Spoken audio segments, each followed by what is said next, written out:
It's amazing that you get to do this for your job. Like when you decided you wanted to make movies, is this the kind of movie that you knew you were going to be making? Is this what you wanted to do? Mornings are better with a warm beverage, even for Latter-day Saints. Meet Postum, the ideal coffee alternative and proud sponsor of This Week in Mormons podcast. Spot it on the coffee aisle at Smith's Grocery or at your local nearby store. Can't locate it? No worries. Order it at postum.com. Explore delicious recipes to tailor your Postum experience. Start your day off right with Postum.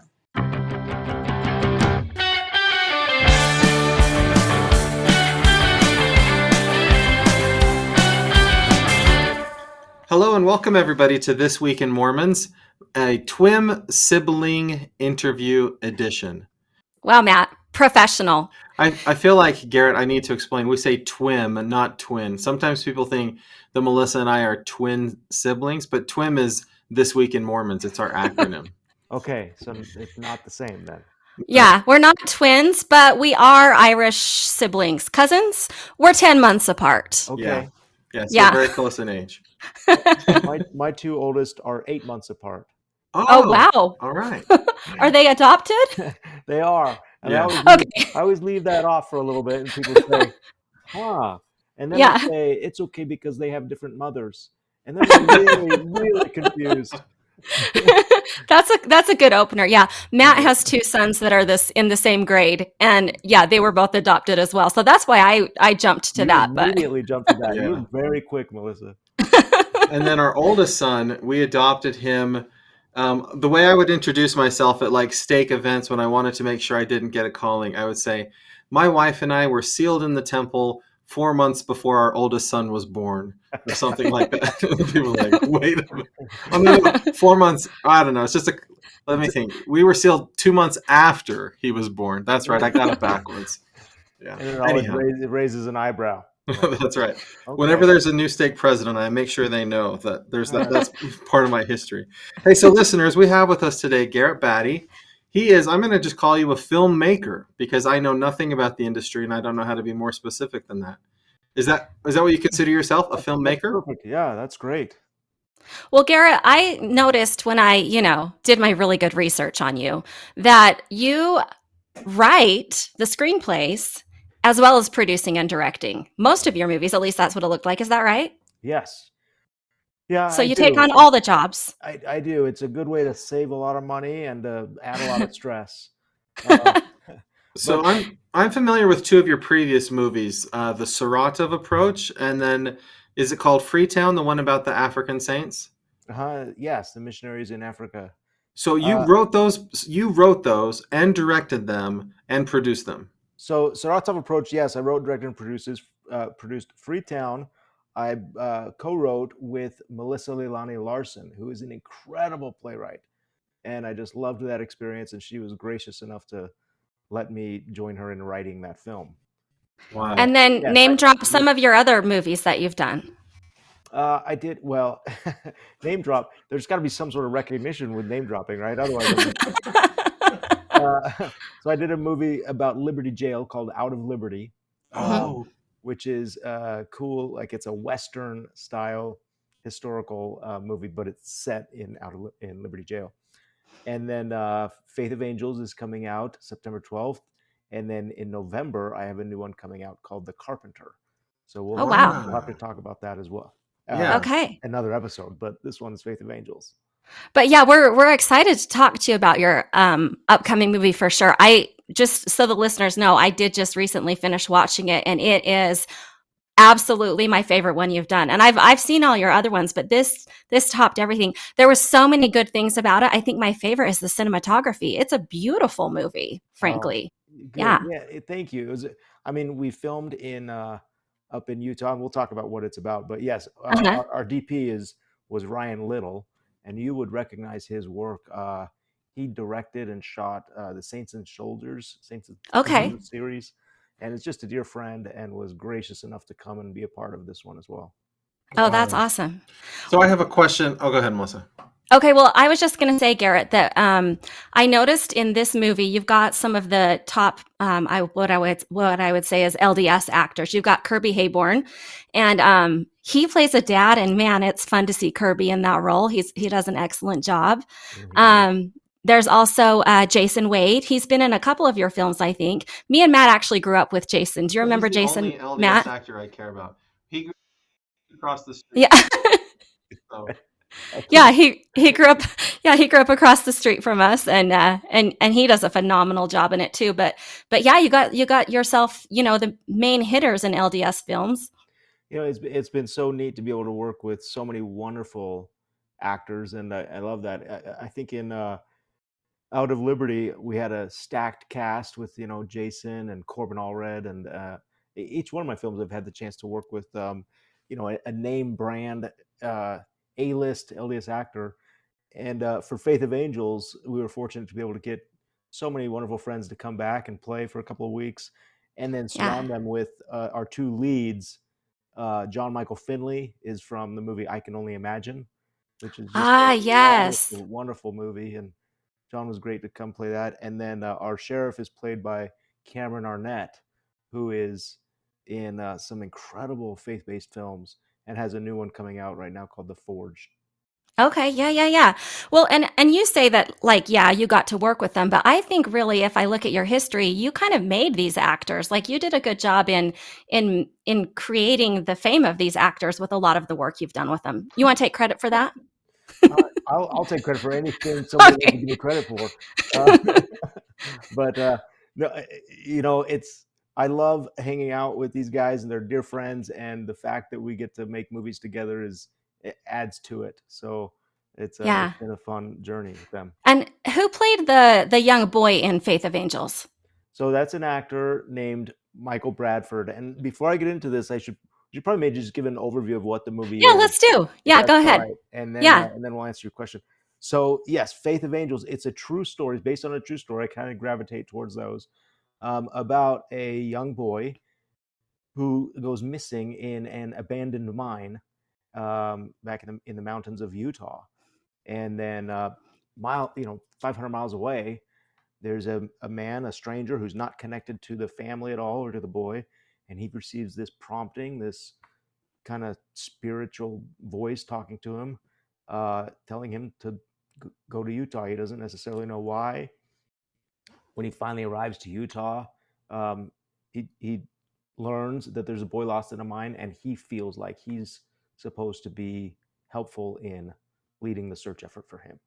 So it's Yeah. this kind of what happens in this search. There's a community outpouring to race against the clock and find this boy that is missing, and a man who's trying to process his own involvement in that, and why he's receiving these kind of promptings. Yeah. And I do think that again, I think that is what the movie is about. Not just his kind of trying to understand his feelings, but a lot of the key players in the movie, it seems like, are addressing the same kind of thing. Like, do I have faith? What does that mean? Including the family, including the boy that it happened to. And I think it's really inspiring that way. But I also think it's just a dang good movie. Like, it's really enjoyable and fun to watch. Which you wouldn't think, a boy going missing and a mine story. Oh my Sure. goodness. Yeah. Pause.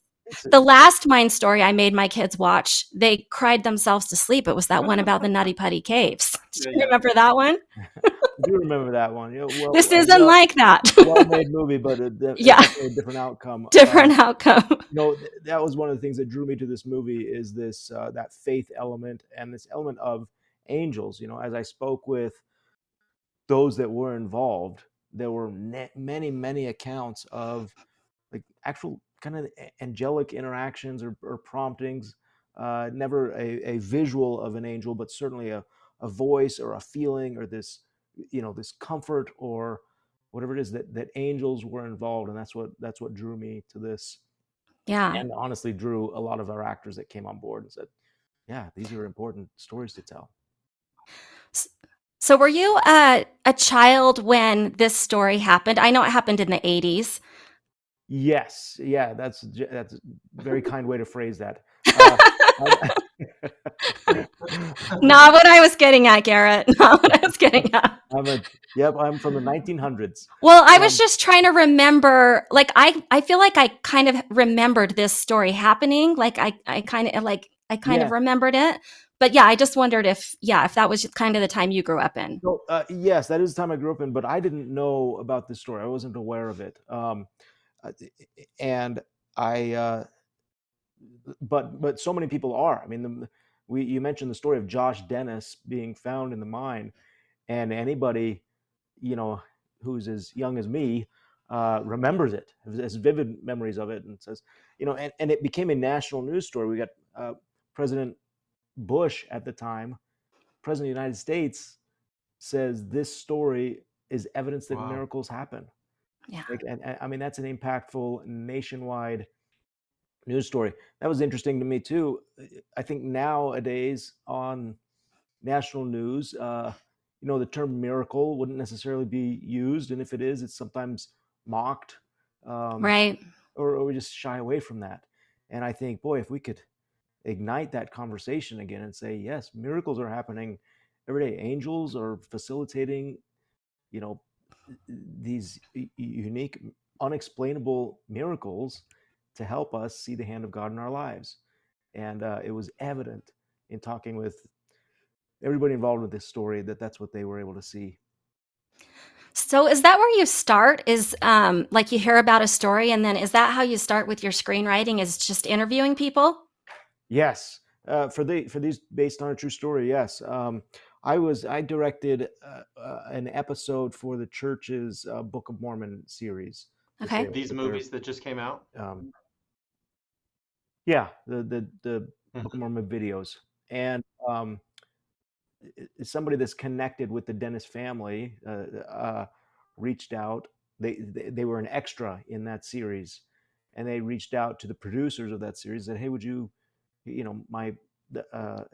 an amazing story about my family. Would you be interested in telling it?" And they don't. The producers don't do that type of content, narrative feature film content. But fortunately, they said, here's a guy named Garrett, and he's crazy, desperate, and would probably want to do the story. And yes, and so that's how I came across it. She called me and said, "Would you be interested in doing this?" And I do get a lot of those calls, and sometimes I feel like my job as a producer is to determine if that's a good story for a family reunion or a good story for a nationwide audience. Yeah. And this one immediately resonated with me. I thought, okay, that's one I would want to spend the next 2 or 3 years of my life being involved with. Huh. Wow. It's amazing that you get to do this for your job. Like when you decided you wanted to make movies, is this the kind of movie that you knew you were going to be making? Is this what you wanted to do? I didn't. That's a great question, and Okay. the answer. I mean, You got it, Melissa. Yeah, that's it. Yeah, we'll wrap it up after this. No, I mean, I always knew I was going to be a filmmaker. That's what I always wanted to do. Since in 5th grade, I did a report on filmmakers or TV or whatever it was, and just never really gave myself any other options. That's just what I felt like I should be doing. And but so after film school, after my mission, and I went to film school at BYU, got my film degree at BYU, and then immediately moved out to Los Angeles and was pursuing filmmaking out there. And so these types of stories, the LDS I mean, this is a faith-based movie. This is not exclusively LDS, but these faith-based movies weren't really on my radar, or I don't think on any theater goer's radar. And it was about the time that I was out there that God's Army came out, and that was impactful. And I thought that's interesting. I can see there's an audience for this, and a power behind these types of movies. And I immediately became involved in that type of storytelling. How does the distribution work? Like, do you make the movie and then try to sell it to people? If you do it backwards, yes, which I've done. I guess that's why I can say that. So I mean, it's yeah. The short answer is no. Ideally, you would love to have a distributor as involved as early as you can on this type of movie. You'd like to have them backing it and supporting it. That is not always the case. Sometimes it's hard to convince a distributor to get behind a niche title like this, or sometimes you sacrifice creative, um, your own creative voice by adding a lot of other voices, and so it comes at different phases. But yes, ultimately the idea is to get a distributor involved in the story early, so that they know what they're releasing and they're committed to release it in theaters.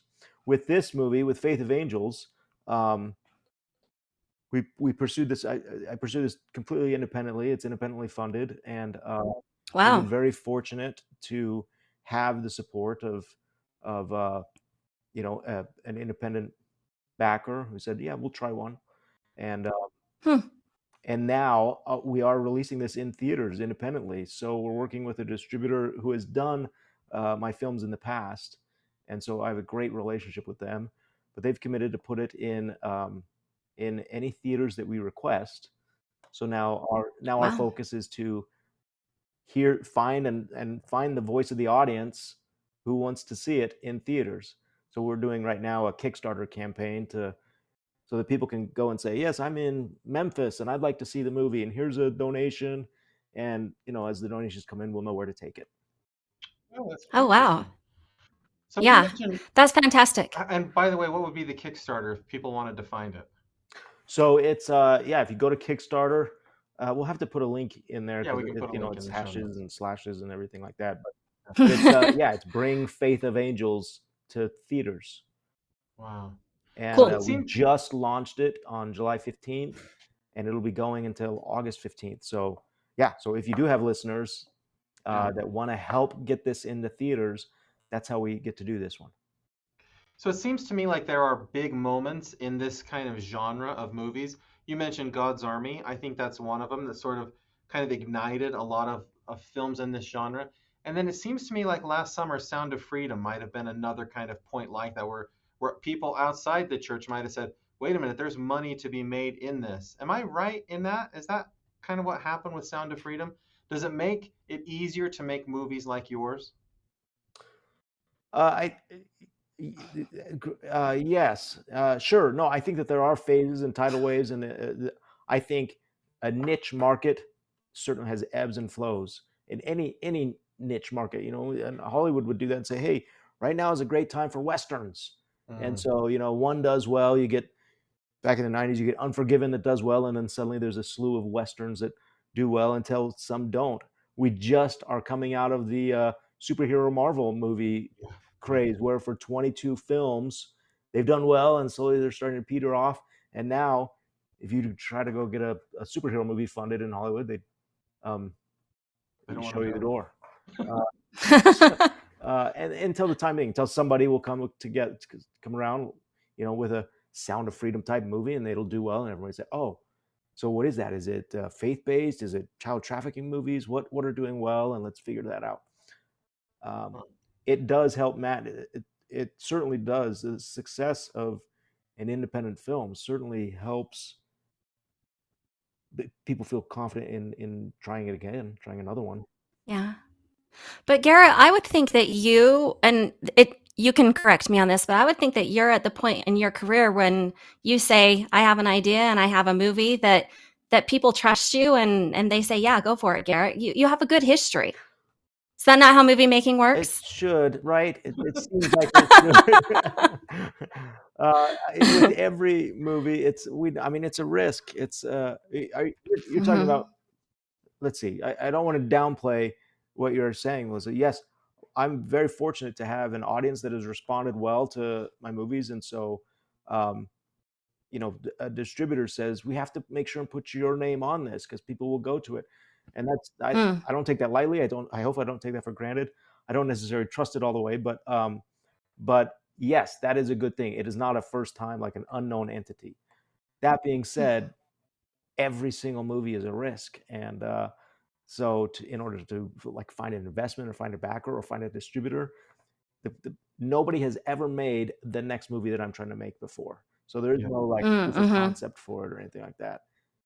Yeah. So I have a Interesting. question that's kind of related to the creative process and how people receive your work. So I do a lot of academic writing, and there's things that I write that I just love and I'm so proud of, and my family hates it, and I don't really, It's so boring. Listen, it's so boring. and I don't, And I'm proud of you, Matt, but I'm not going to read yeah, it. and I don't care because they're not my intended audience. But then there's sometimes like there's stuff that I do that I'm not that proud of, and everybody just loves and thinks it's the best thing ever, and I don't quite know how to respond to that because I'm like, ah, like do you not to like be specific about any movies, but is there something about creating movies that is that same way to you where you're like, this is my baby, I made it, and I kind of care how people respond to it? And then is there maybe a part where you're like, I really don't care how people respond to it? Sure. I think that exists. I mean, for these independent films, they are, yeah, they are my um, you put your heart and soul into it, and you're hopeful that an audience will respond to it. There are certain elements. I mean, throughout the entire process, I have to consider the audience, and I might say, oh, well, this sure is interesting, or this might be fun or funny or whatever. But I mean, ultimately, if it doesn't resonate with the audience, then it's my last movie I get to make. Sure. So there is that. There is so yeah, the audience is still sort of, I have to serve them. But at the same time, yes, artistically and creatively, it's very fulfilling. I'm very hopeful that I can still kind of interject my voice and here's what I took from this story, and I hope that that resonates with an audience. And fortunately, it has if I do it right. I also have, the my wife says, look, you can do one passion project and one you have to do one paying project, one passion project. Right. So yes, Matt, there are those jobs that I do that's like, hey, I'm here, I'm a work for hire, I'm going to do this TV episode or whatever it is, and if I can make it better, great, but I'm not going to lose sleep over what inevitably is somebody else's creation. Sure. Yeah. Garrett, I am also kind of interested in filmmaking in Utah. You said you graduated from Brigham Young University. They're well known for their film department, their animation department, things like Yeah. that. But it seems like since you've sort of taken off in your career, Utah has become kind of a movie making spot. Are things changing? The fact that you're able to create and produce movies in Utah, are things changing in the students coming out of college and what their capacity to be able to do in this area is?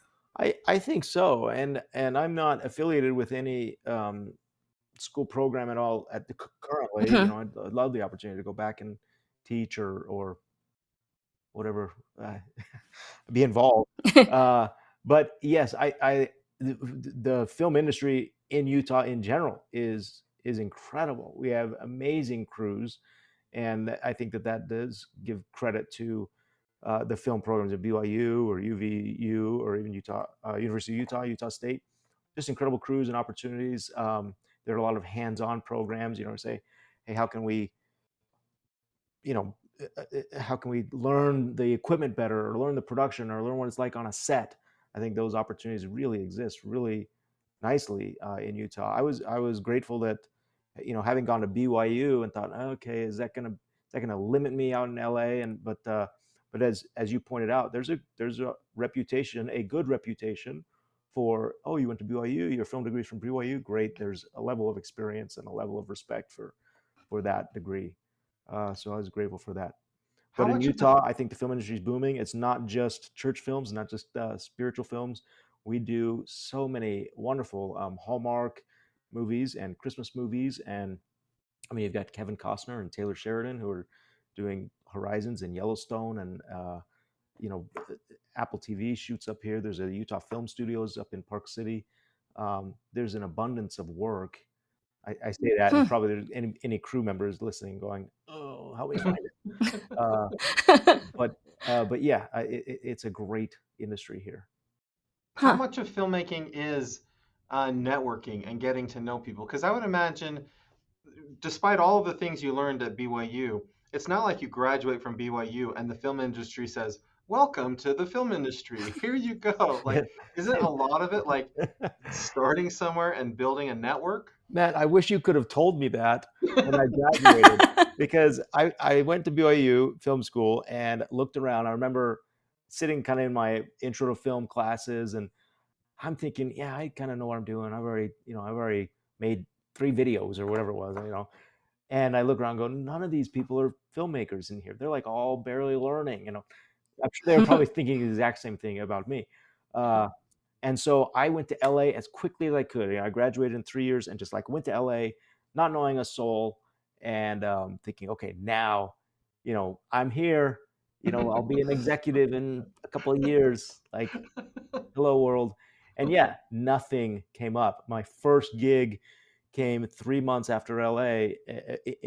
After being in LA, knocking doors every day, 3 months, a guy in my ward gave me a job as an editor, and which I was very, very grateful for. That was my skill. I'm like, okay, I'll do this editing for a while, and loved that and did that. When I started making films, Matt, I mean, I mentioned Melissa Larson was my screenwriting partner. She sat next to me in my BYU screenwriting class. So yes, it's a long way to say yes. It is highly dependent on networking. Now, when I talk to students in classfuls of students, I say, look around, because these are the people you'll be making films with. There's a talented DP in here that's going to be shooting Hollywood caliber films in the next 10 years.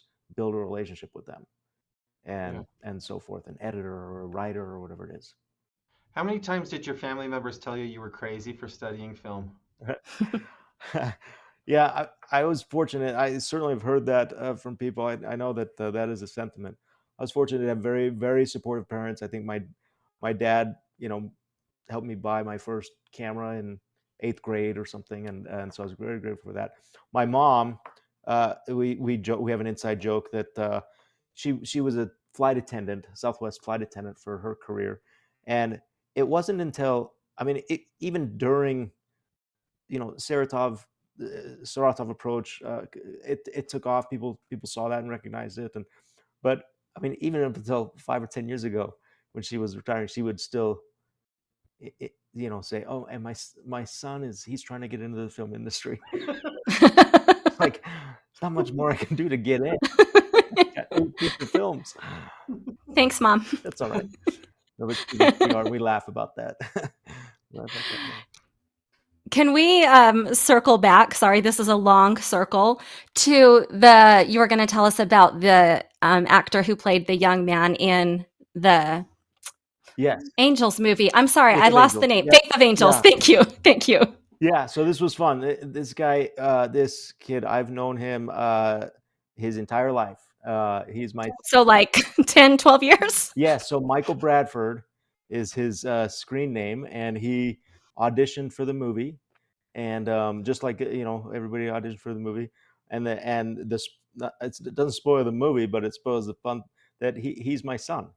And no, really? I love that reaction. No, he's talented. He was so good. That's why I wanted to know about him specifically. Wow. Thank you. Yes. Yeah. So he's, he and I were excited about doing this film together, and this has been honestly a once in a lifetime opportunity, because you don't get to do. I mean, who knows? Yeah. Maybe. But I said, okay, so Michael, here's this story about a 10-year-old boy that's lost, and you're kind of in that age, and I know you've wanted to do acting. Is this something you'd want to do? And he said, yes. He's 12. He was 12 when we filmed, but he said, I would like to do it, Dad, but I don't want to do it because I'm the director's kid. Like, I want to do it because I've earned the part. And I just loved that wisdom. And so he said, I'm going to do it. I'll use a stage name. He said, you can tell me. He says, I'll give you 2 choices. It can be Michael Bradford or Tom Holland. And so he submitted an audition under Michael Bradford, sent it to our casting director. And this is the same casting director that does like these big movies that come to Utah. And he's done some Mark Wahlberg movies and Kevin Costner. And so of all the kids that came through, the casting director sent his selections back over to me, and Michael was in there. He was one of them. And so then Wow. I had to do a callback, like a live callback, where it's me, the casting director, and my producing partner, and the kids come in and read their lines. And Michael came in and he stood out. He did well. And Yeah. casting director said, "What do you think?" And I said, "Well, I like these people." And he says that Michael Bradford is interesting. And I said, I had to confess. Like, okay, I got to tell you, he's my son. And our casting director was super wise. He said, if you don't cast him, you're making the wrong movie. And I thought Huh. that was really insightful. And he recognized both the opportunity there, but recognized that Michael was right for the role. Yeah.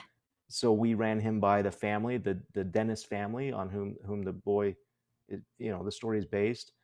And they said he's like an identical match. He said it was just incredible how much he nailed it. And so Michael did his own research. He hired an acting coach, and Huh. took it very, very seriously. And Wow. even on set, even we're on the last day on set. Ben Lomu, who plays one Mm-hmm. of the searchers, one of the rescuers, leans over to Michael. He's like, "So Michael, what's next for you? What are you gonna do?" And he's like, "Well, I don't know, probably whatever my dad wants to do." And Ben's like, "Well, your dad? Who's your dad?" So it was neat that none of the cast, I mean, the cast didn't know that Michael was Yeah. there, and it was a neat thing for them to be like, "Oh, wow, that's great." Yeah, that is a great story. I had no idea. Yeah. Well, yeah, tell him I personally Yeah. found him impressive, but he really was perfect for the role. And I just thought the whole movie was well cast, but I thought it was really sweet, the interactions between him and Kirby Hayborn, who plays his dad. Like, they both just nailed that time of life. I just thought it was really beautiful and sweet, and yeah, really well done. Thank you. So I Yeah, they had a good. Kirby is so wonderful, and he would come over and improvise with Michael and practice, and I think that showed on screen. Kirby knew what he was getting into. He was like, okay, we're gonna have some heavy scenes with the 10-year-old kid, and let's make sure that those work. And I'm so grateful for Kirby for doing that. Yeah. so I've heard a lot of stories in Hollywood about actors who decide they want to be directors. I don't know many stories of directors who say, "Hey, I want to try acting." Are you going to be one of those stories I can tell people in the future? They'll be like, you know what? He started out writing, producing, directing, and now he's going to be starring in his Now he's own going to start. film. No. If I'm in front of the camera, it's pointing the wrong way. That's a firm no, Matt. Has it It's always a been that? firm no. Have you always felt that way? I think there was a brief time when I thought, oh, I'd love to be. Actually, yeah, my mom would tell you, part of the dream was to finish my mission and go out to Hollywood and, just live in a little flat, be an actor and live off of warm Pepsi and cold pizza that's kind of how I envisioned those early 20s. But unfortunately, there was another path for me. Does Um, your does your son have the same hope and dream for his life the one now that pizza, he's probably yeah, probably. He has since picked up an agent, and is Great. just this week is wrapping up his second movie that he's doing for another director. Um, Oh, that's yeah, fantastic. it's kind of fun to see because he's a talented kid and he's got a good head on his shoulders, and so it's a crazy world, and acting is a challenging craft. But I think he's approaching it the right way. Oh, that's fun. So I've noticed, I don't know how to call this genre of LDS stuff, but I'm sure you've seen this trailer for this horror movie about sister missionaries that get put in some kind of a torture house or something like that. Yes, Heretic. Right. Heretic, yes. Is With Hugh it, Grant. yeah, that's Yes. right. Yeah. Is in your view, is like I don't know quite how to ask this question, but it's sort of like you could take Mormons and put them in any situation and call it kind of like a Mormon movie, but it wouldn't be a faith-based film, right? Like, is it important to you to make faith-based films more than making Mormon characters and like all kinds of other sort of things? You know what I'm asking? Do you see what I'm saying? Yes, I do, and I want to clarify. In order, you're talking about for me to make movies. Yeah, for Do they you. need to, it's a fair question, and it's funny that when that trailer drops, everybody has their own opinion on that movie, and we don't know what well, I don't know yet what Okay, it's going to be. pause. What's your opinion? Well, I don't know what it's going to be. I mean, I think I But mean when you saw the you're trailer, were you're you like, you're "What?" asking the guy that directed the first movie that showed missionaries in peril, like I showed missionaries being handcuffed and beat up, and everyone, like when I pitched that movie, when I pitched Saratov Approach to investors, they looked at me like, "What is wrong with you? Like, what do you have against the church?" And I'm like, "Wait a second, like read Alma, like these are not the first missionaries to be roughed up a little bit." And then I pitched it to distributors. I pitched this movie. Okay, here's it's true story. LDS missionaries, they're taken and held for 5 days, and the distributors listening, and I'm thinking, oh, this is really good. I'm selling this. This is good. And he goes, oh yes, yes, yes. That could be very, very funny. And Oh and so I didn't know how people were going to react at all no. Yeah. until it hit the theaters. And so I think I try to give any movie the benefit of the doubt. It's like, hey, there's the trailer, there's the pitch. Okay, great. What's it going to be when it hits the theaters? I don't fear. I don't think it's gonna. I think that movie will certainly have an audience. It looks very well made, and A24 distributes high art type movies, so it'll have an audience. And from the trailer, it seems like those sister missionaries sure have the vernacular down and Yeah. the quirky accents Yes. and yeah, I don't know. Yeah. Okay, but back to Matt's question about the faith aspect of the movies you make.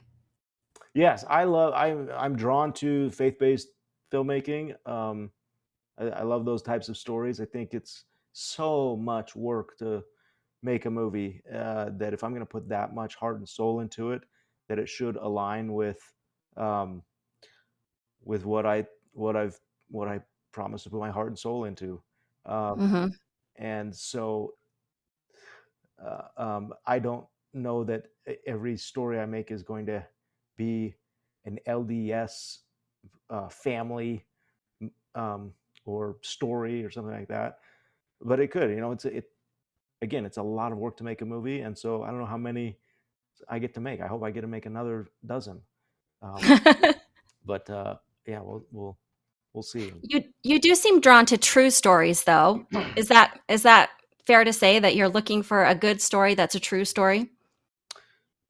That's what has come up. Yeah, that's what I think this audience is drawn to those and resonates, or at least maybe those are easy to sell to an investor or a backer.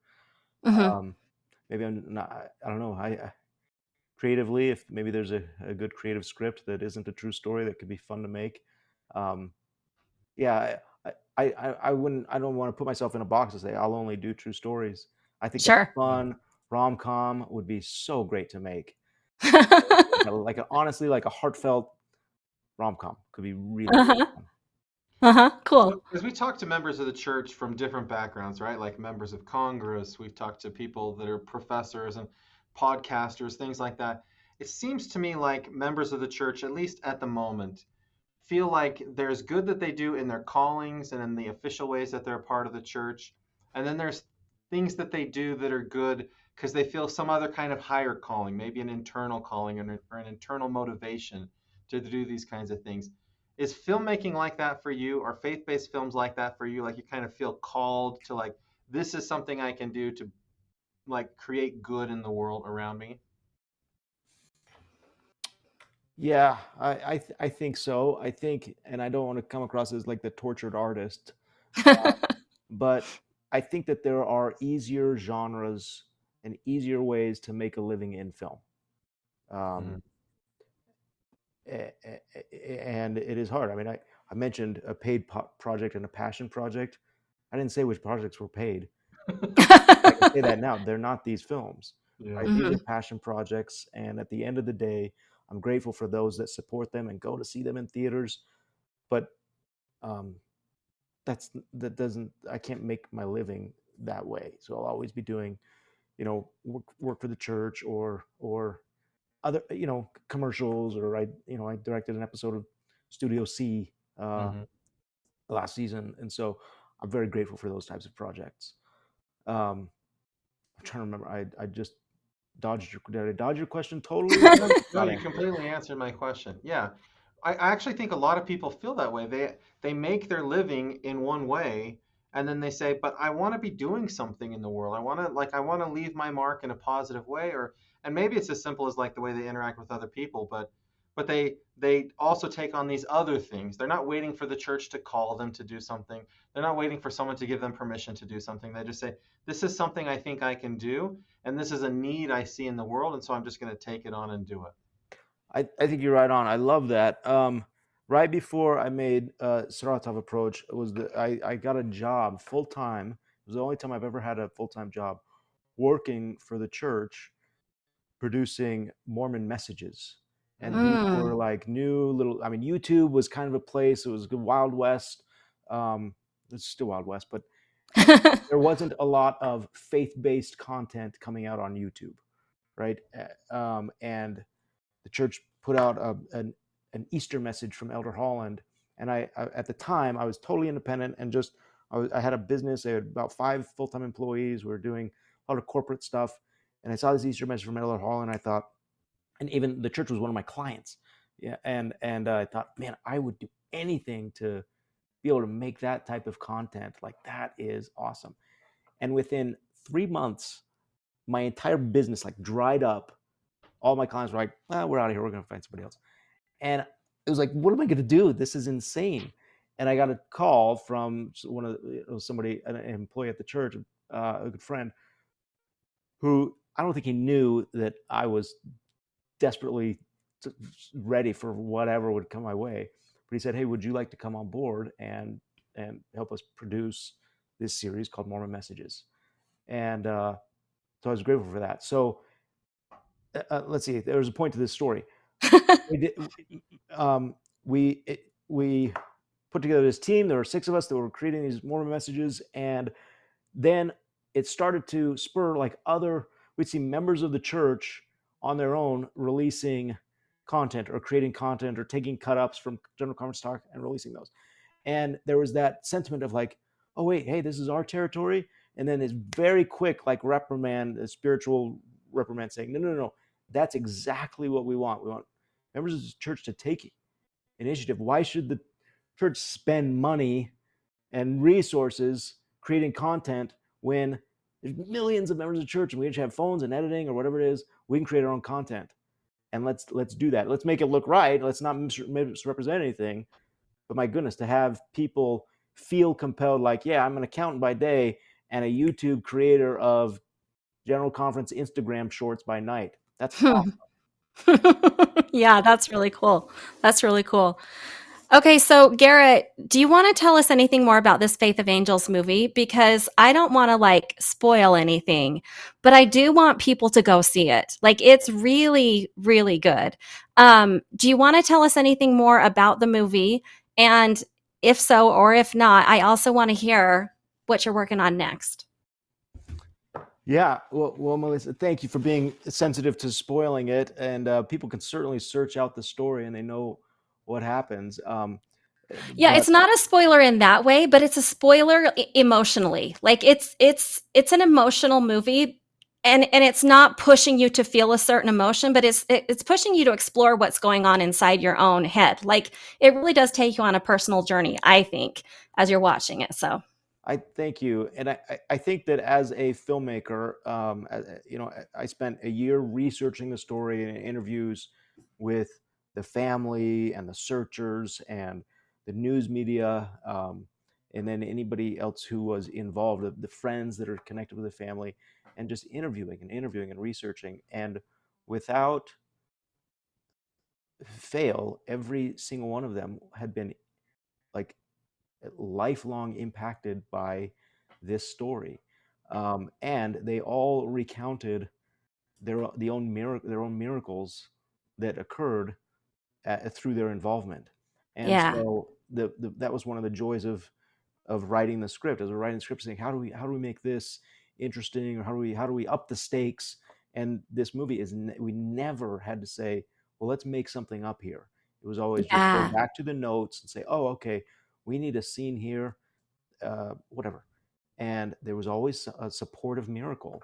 And so we tried to show those. And, there's 17 miracles, and this would be 25 miracles. Yeah. So yes, I want the audience to come away going, wow, that, as unexplainable as it is, it occurred. And let's explain it by saying it was a miracle. Yeah, that's super cool. That's super cool. Yeah. Okay, and what else are you working on? So the Kickstarter is live. We are getting ready and to put this in theaters September 12th, and then nationwide September 26th. And so if you want it, anywhere out of Utah, log on to the Kickstarter and be a part of that. Share and donate and share, and then we can take this further. And then in November we have a movie called The Carpenter that comes out, and this is a fun movie. We shot it actually before Faith of Angels. Shot it in South Africa, and it's a movie. It's unlike anything you'll ever see, and it's like Rocky meets The Chosen. Okay. It's a fictional story about an MMA fighter that becomes an apprentice to a mysterious carpenter in Nazareth, and it changes. Wow. Yeah, that sounds interesting. That's not based on a true story. Okay, cool. That's a good fit. Cool. And then are you just kind of always on the lookout for your next story? Yeah. I always have 2 or 3. There's a fun TV series that I'd like to do. Should we find the right backing? But a TV series called Angel Town, which takes place in the afterlife. Cool. And it's this generational drama about those unanswered, lingering questions of mortality and how they get answered. It's a very fun series. And I've always got a couple of ideas I like to do, but never know which one's going to be next. Right. If you had to choose, would you rather write or direct? Direct. Mm-hmm. Oh, really? Yeah. I can see it like in your, like where you're sitting right now is like you're like in a movie right now. Like you've got the director's eye. I can't imagine what you would do if you saw me show up for like breakfast at your house. You'd be like, okay, let's fix up the way you're looking. It doesn't quite look right. Some lighting issues. Everybody who comes in goes through makeup and wardrobe before they come in. Is that what it is? No, all are welcome. All are welcome. Thank you so much for joining us on the podcast, Garrett. It's been wonderful getting to know you. Yeah, absolutely. Thanks for having me, and thanks for sharing the word about the movie. Perfect.